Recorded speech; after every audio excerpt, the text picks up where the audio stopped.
दिख रहा है वो पाप नहीं है, उससे हम बच सकते हैं। देख के घबरा के, छोड़ के, दूर हट के, दुआ करके हम शक्ति पा सकते हैं। लेकिन यदि दरवाजा खोल दिया तो वो तो ऐसे ही इन्विटेशन हमने दे दिया, वो हमारे अंदर में आया, हम गिरे, खत्म हो गया, हवा गई, आदम गया, मैं गया, तुम गए, सब गए। अब बचने के लिए रास्ता कौन सा है? प्रभु यीशु मसीह।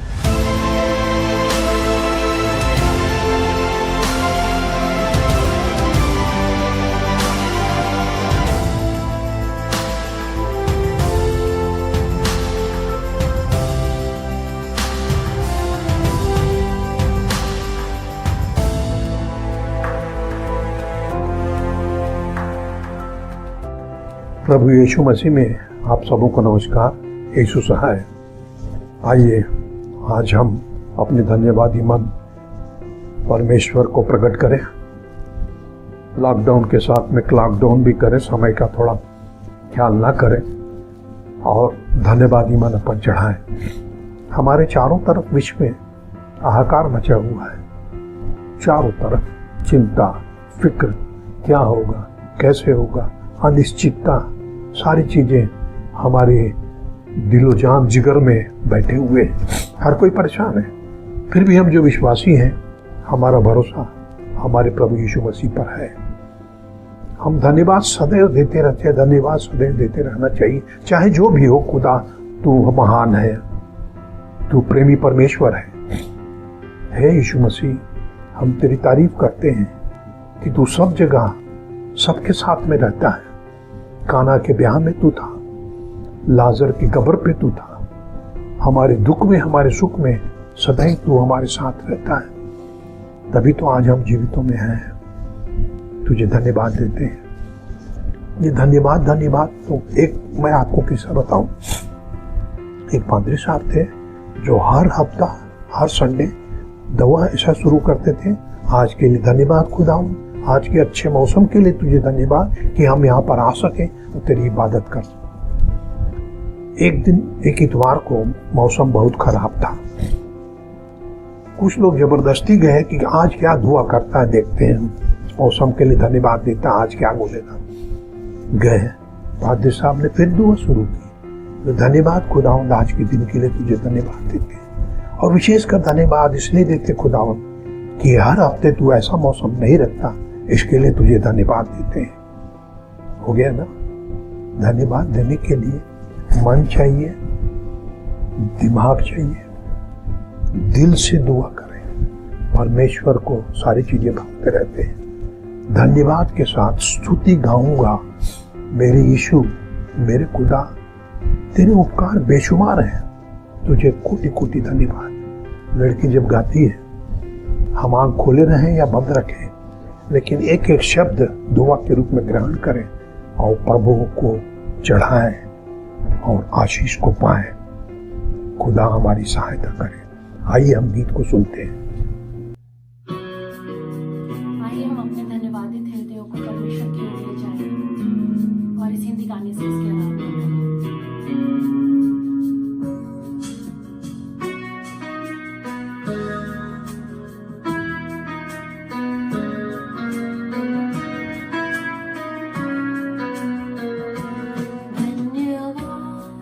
के साथ स्तुति गाऊंगा, हे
धन्यवाद देते खुदावन तेरे जीवित वचन के लिए जो हमारे पास में है। इसे हम समझ सकें, ऐसी तेरी आत्मा दे ताकि हम जीवन भर तेरे पीछे चलते रहें, अंतिम सांस तक खुदावन तेरा काम करें, तुझे खुश कर सके, तेरे आशीषों को प्राप्त कर सके, यीशु के नाम से आमीन। आप सबों का फिर से स्वागत करता हूं। मैं आज आपके साथ कुछ विशेष बात की चर्चा करना चाहता हूं। हमारे जीवन में स्ट्रगल है, परेशानियां हैं, कई बार दुविधाएं हमारे जीवन में आ जाती है, मेंटल बैलेंस बिगड़ जाता है। मैं साफ शब्दों में कहूं तो हमारा विश्वास डगमगा जाता है। लेकिन फिर परमेश्वर का वचन भी याद आता है, क्योंकि 1 कुरिन्थी 10वें अध्याय के 13वें वचन में कहता है कि तुम कैसी ऐसी परीक्षा में नहीं पड़े जो मनुष्य के सहने से बाहर है। परमेश्वर सच्चा है, वो सामर्थी है और परीक्षा में पढ़ने नहीं देगा वरन परीक्षा से तुमको निकालेगा भी, सहायता करेगा, ये कहता है। मेरे को समझ में नहीं आता कैसे होता है, कैसे अविश्वास कर सकते हैं। हमारा विश्वास परमेश्वर पर टिका होना चाहिए, सॉलिड फेथ होना चाहिए। ये जो परेशानियां हमारे अंदर में आती हैं जीवन में, ये सारी चीजें क्षणिक होती है। सही आनंद तो प्रभु यीशु मसीह में है, उसकी उपासना में, उसकी इबादत में है। कहते हैं ना, दुआ करने का मन ही नहीं लगता। मैं एक डायलॉग हर जगह बोलता हूं, पता नहीं कहां से मैं पढ़ा, लेकिन मेरे दिल में बैठ गया। Pray when you don't want to pray. जब दिल नहीं लगे तब दुआ करो, तब देखो कैसे मजा आता है, फिर समय का पता नहीं लगता है। याद रखना मेरे अजीजों, यहां पर बोलता है कि तुम कोई ऐसी परीक्षा में नहीं पड़े हो जिसको परमेश्वर निकाल नहीं सकता, और निकालेगा, सामर्थ्य है। परीक्षा, एक बात मैं आपको बताऊं, परीक्षा भी दो किस्म से अपन सोचते हैं। एक सामान्य परीक्षा है और दूसरा एक है प्रलोभन। और ये जो शैतान देता है ना, वो परीक्षा प्रलोभन के साथ वाली परीक्षा है, टेम्पटेशन इंग्लिश में बोला है। अब उसका कई अर्थ हो उसके ओरिजिनल लैंग्वेज में और इसमें उसमें कहाँ देख रहा था, खैर मेरे को तो याद नहीं है, लेकिन इतना जरूर है कि उसमें लालच या कुछ प्रलोभन जुड़ा हुआ है, वो परीक्षा है। मामूली अपने 10वीं 12वीं का परीक्षा BA और MPhil MA वाला PhD वाला परीक्षा नहीं है। ये परीक्षा जो है एक सामान्य परीक्षा से हटकर है, प्रलोभन से मिला हुआ परीक्षा है। और मैं बताऊं, यदि इस परीक्षा में फेल हो गए, दैट मीन्स गॉन, फॉल, गिर गए, खत्म हो गया। लेकिन एक दूसरी बात, यदि इस परीक्षा में इस टेम्पटेशन को विजय प्राप्त कर गए, तो फिर तुम आगे, तुम्हारी आत्मिक जीवन की बढ़ोतरी है, प्रोग्रेस है, बढ़ोतरी है। इसमें हमको टिकना, ये बहुत मुश्किल चीज है। बोलना तो बहुत सरल, लेकिन प्रैक्टिकली जब आता है ना, तब समझ में आता है बात क्या है। लेकिन इतना है कि फिर बोलोगे आप कैसे बोल रहे हो, केवल प्रभु यीशु मसीह पर विश्वास करके, उससे दुआ करके ही इन टेम्पटेशंस को दूर कर सकते। शुरू में देखिए, मैं जल्दी बताने की कोशिश करूंगा। आदम हव्वा के बारे में सोचो, वहां पर खैर परीक्षा लिखा तो नहीं है, लेकिन वो भी एक टेम्पटेशन था। परमेश्वर ने बोला इस फल को मत खाना, ठीक है, हव्वा को दिया, फिर दोनों हस्बैंड वाइफ थे, और वो तो हम समझाया होगा हव्वा को कि इसको नहीं खाना। शार्प आया, वहां पर शैतान आया और आकर उसको, उस रूप में आकर उसने बोला कि इसको क्या तुमको नहीं खाना चाहिए, ऐसा परमेश्वर ने बोला। तो पढ़ के देखना, हव्वा बोलती नहीं, छूने को भी मना किया है, थोड़ा बढ़ा दी। कहते हैं ना, कोई चीज यदि आपको जल्दी से स्प्रेड आउट करना है तो अपने घर में महिला को, पत्नी को ये बता दो और ये आखिरी में बोल देना कि ये किसी को मत बताना, बस।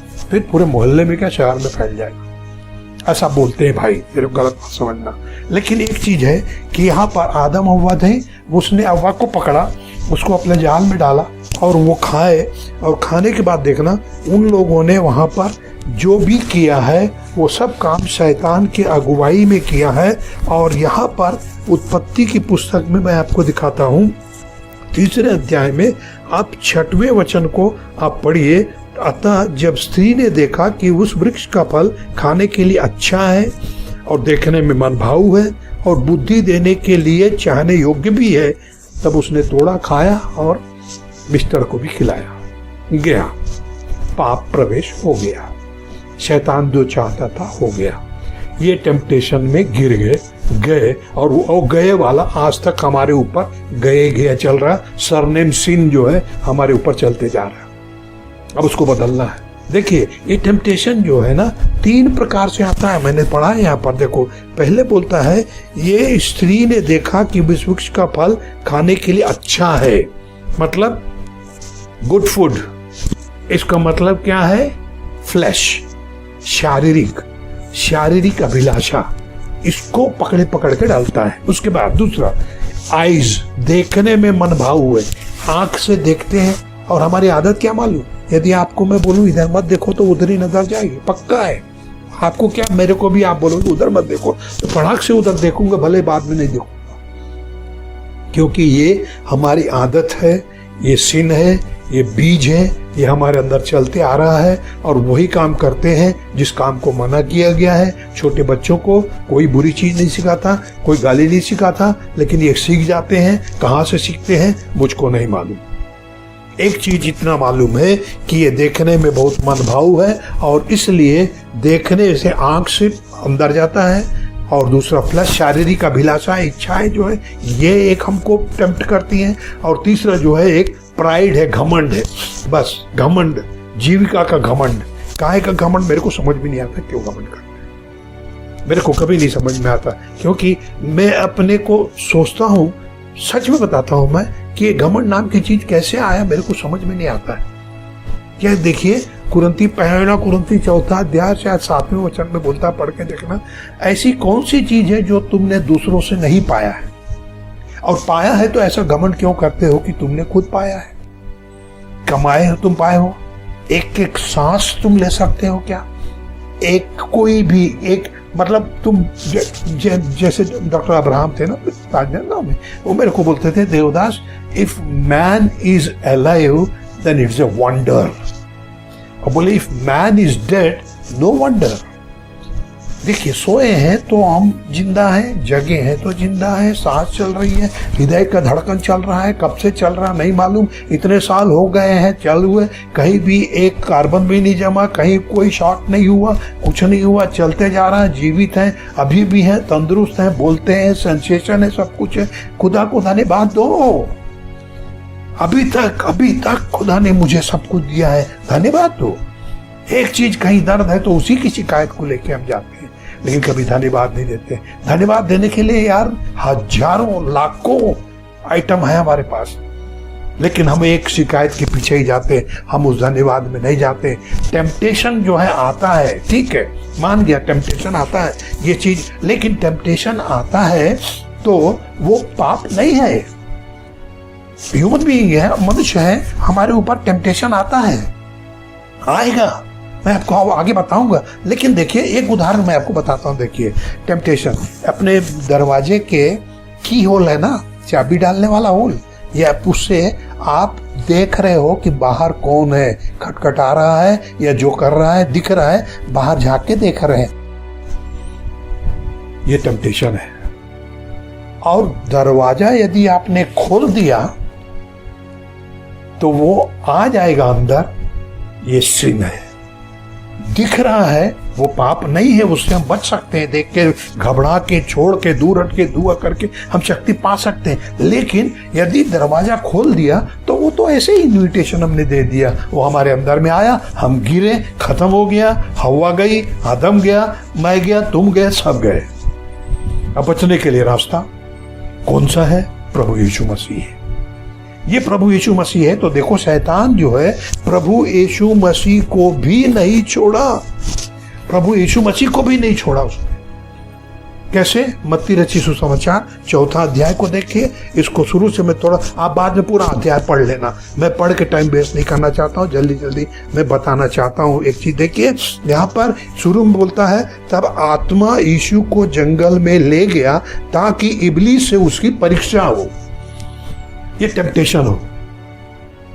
मेरे को ये समझ में नहीं आता 40 दिन का उपवास किया यीशु मसीह, और आत्मा जो है, हमको आत्मा सही ढंग से ले जाता है, लेकिन यहाँ आत्मा जो है यीशु मसीह को इस विल्डरनेस से, इस जंगल से 40 दिन की उपवास के बाद, 40 दिन रात निराहार था, उसको भूखा था, उसको ले गया ताकि शैतान उसकी परीक्षा ले, शैतान उसको टेम्प्ट करे। गजब है, समझ में नहीं आता। लेकिन एक चीज समझ में आता है, यीशु मसीह क्यों आया? सारी चीजों पर विजय प्राप्त करने के। यूहन्ना के 16:33 में कहता है कि I have conquered the world, मैंने संसार को जीत लिया है, विजय प्राप्त कर लिया है।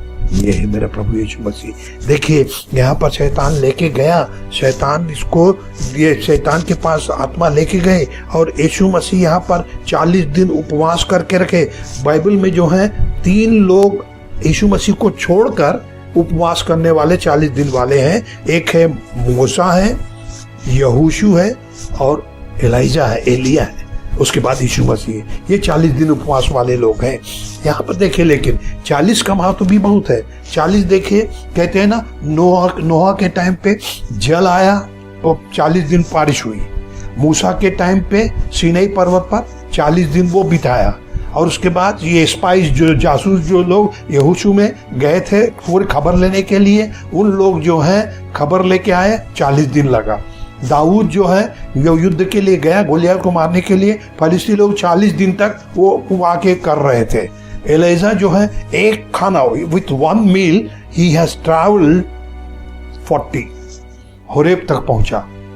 और देखिए निनवे जो है 40 दिन में खत्म। मैं खैर 40 बहुत आंकड़े 40 के हैं, यहाँ पर 40 दिन का उपवास करने वाला यीशु मसीह जो है, इसको जो है शैतान पकड़ता है। और शैतान पकड़ के मतलब यह है, मैं एक चीज और बताता हूँ। देखिए ओल्ड टेस्टामेंट में जितने भी विल्डरनेस जो जंगली यात्रा इजराइल लोग का था, ये मुश्किल से 1 महीना 1.5 महीने का था, शायद 250 कुछ मील का था। ये कहते हैं कुछ पड़ रहा था हवाई जहाज में, 2-2.5 घंटे में ये रास्ता पार हो जाता।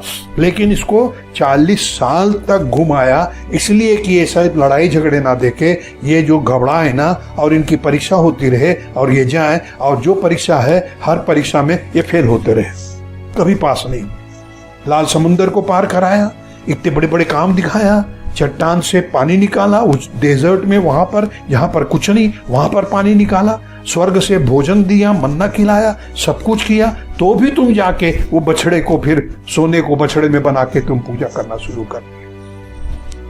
ये हार को जीत में बदलने के लिए यीशु मसीह जो है 40 दिन के उपवास के बाद शैतान के पास जाता है, शैतान से इंटरव्यू होता है, शैतान उसको टेम्प्ट करता है, शैतान उसको गिराना चाहता है। यहाँ भी तो 3 अभिलाषाएं हैं, जो कि शरीर है, आंख है और घमंड है। तीनों चीजों को लेकर ही करता है। आप पढ़ के देखना अध्याय में, ये तीनों बातें आपको मिलेंगी। पहले बोलता है निराहार रहा, भूख लगी, परखने वाला पास आया और बोला कि इस पत्थर को रोटियां बना लो।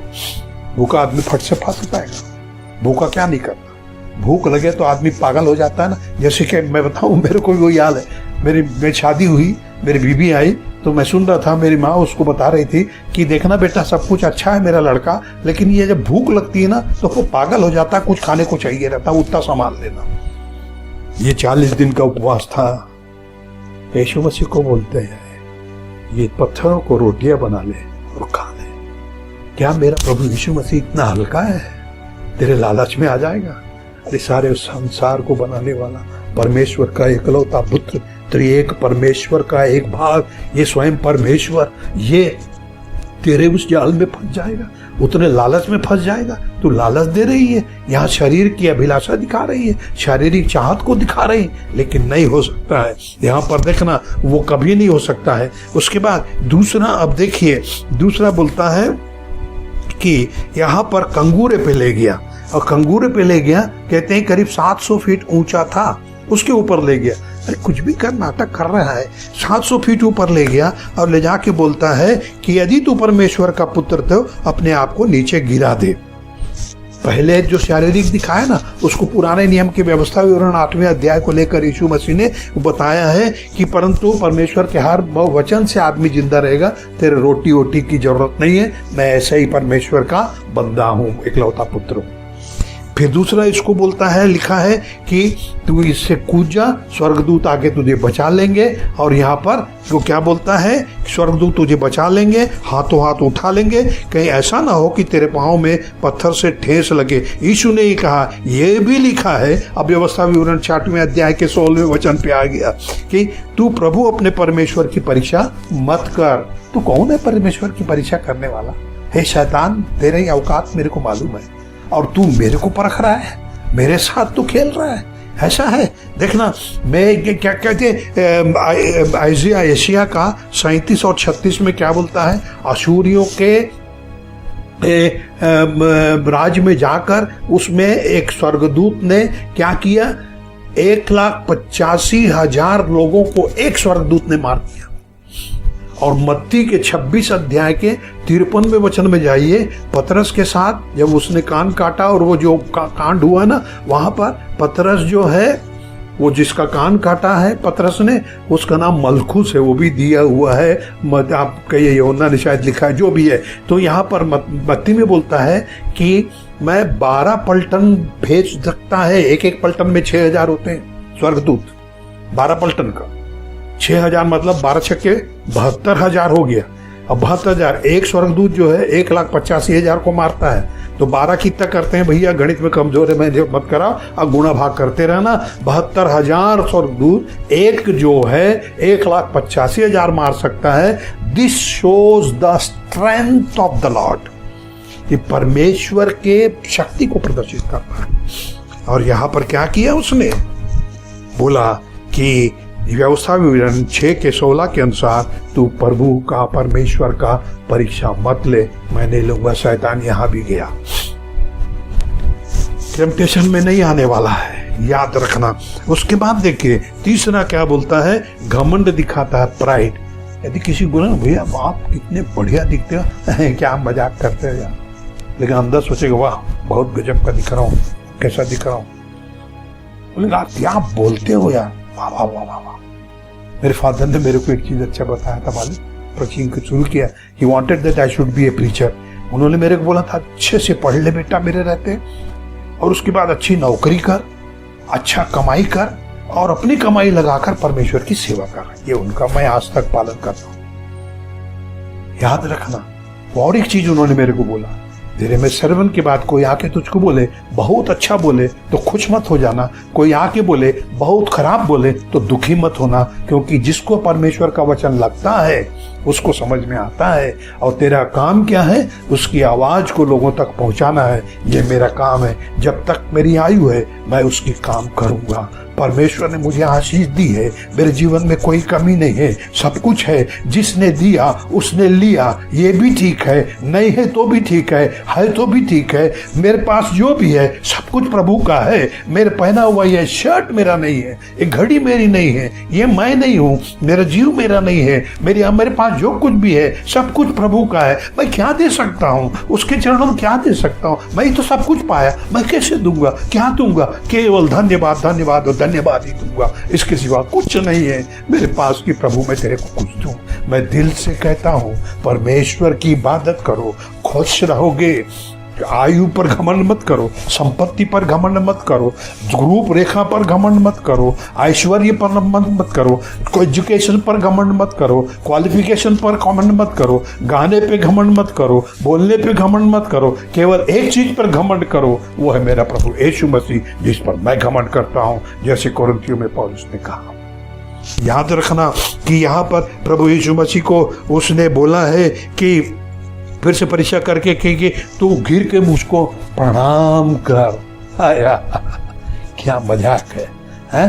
सृष्टिकर्ता जो है, ये एक स्वर्गदूत जो बिगड़ के आके पड़ा और शैतान बन गया है, और जो बिगड़ा हुआ है इस शैतान को स्वर्ग परमेश्वर जो है सलाम करे। इम्पॉसिबल कभी हो नहीं सकता, ना होगा।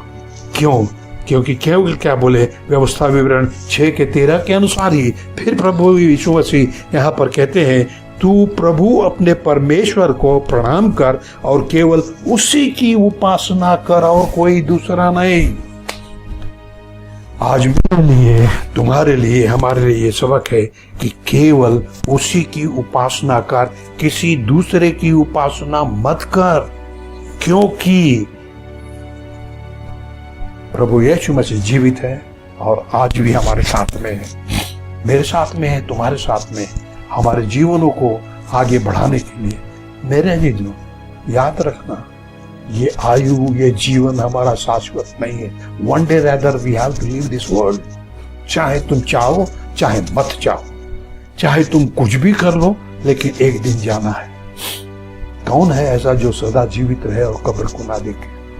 ये तो परमेश्वर का वचन कहता है, प्रभु यीशु मसीह कहता है, केवल एक ही है जो कि मृत्यु पर जय प्राप्त कर सकता है, वो है मेरा प्रभु यीशु मसीह है, जो कि विजय प्राप्त किया, पुनरुत्थान हुआ, रिजरेक्ट हुआ।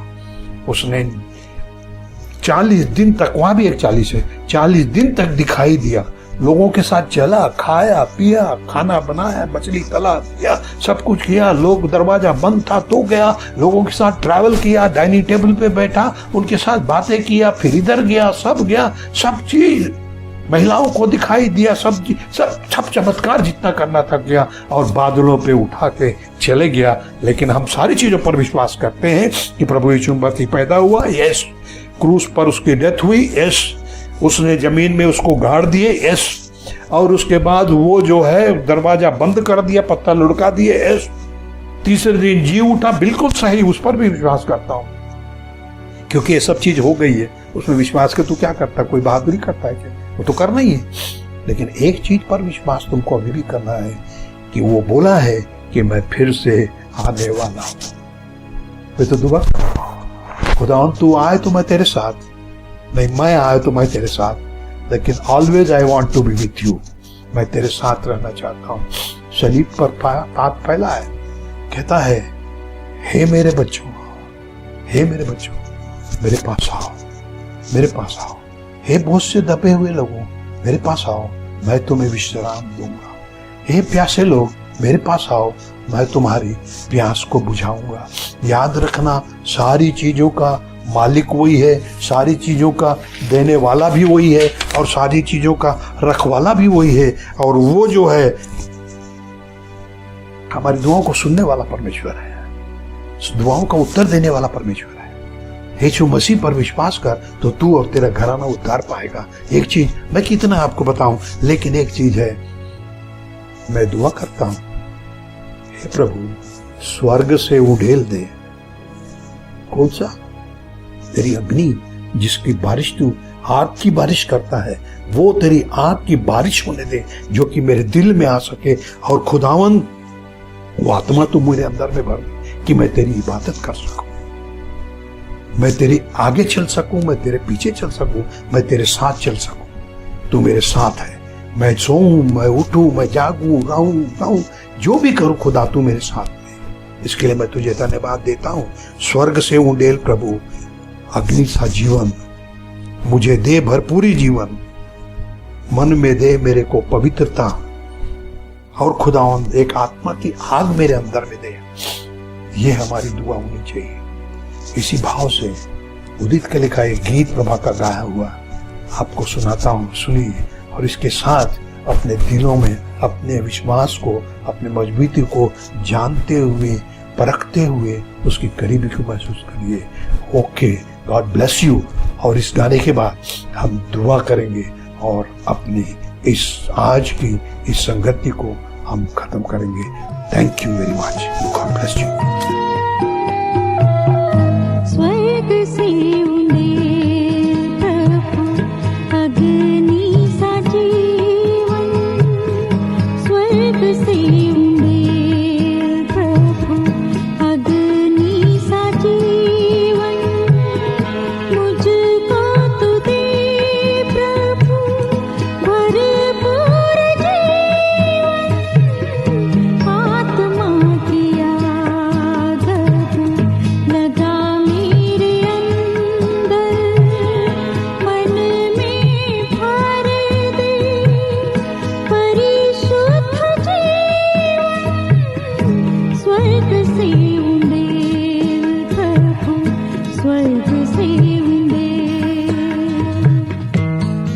जला दे प्रभु, प्रेम की अग्नि मेरे मन में जला दे, ताकि मैं तुझसे प्रेम कर सकूं, पूरी लगन से कर सकूं।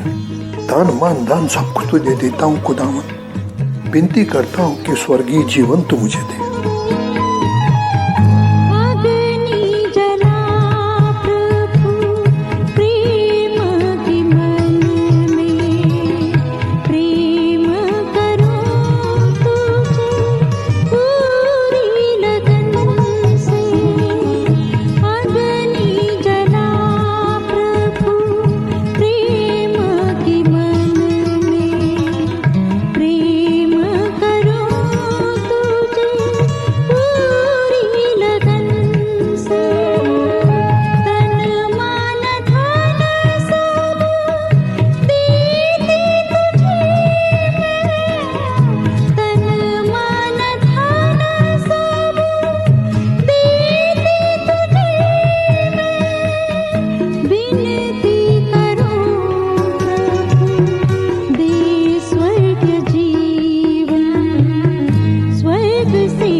आत्मा की प्यास मेरे मन में दे दे खुदावन, स्तुति गान करने का तू मुझे तरीका सिखा दे, ताकि जीवन के जल से मैं पीऊं और वो नदी बनकर निकल जाए।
खुदावन, प्रभु यीशु मसीह के सलीबी लहू से मेरे पापों का अंत कर दे, मुझे शुद्ध कर दे, अपनी प्रतिज्ञा पूरी कर, ताकि खुदावन तुझे अपने हृदय में मैं बैठा लूं।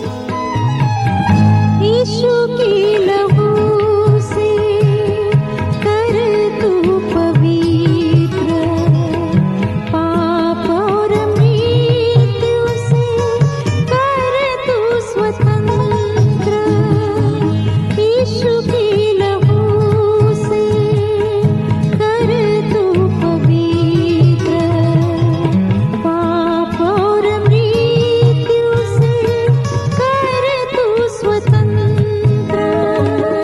मेरे लिए पूरी कर अब प्रतिज्ञा, मेरे लिए पूरी कर अब प्रतिज्ञा।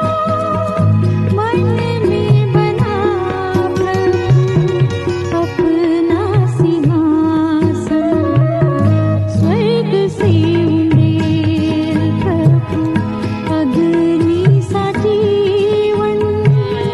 मुझको तू दे प्रभु भरपूर जीवन, आत्मा की आग लगा मेरे अंदर, मन में भर दे परिशुद्ध जीवन।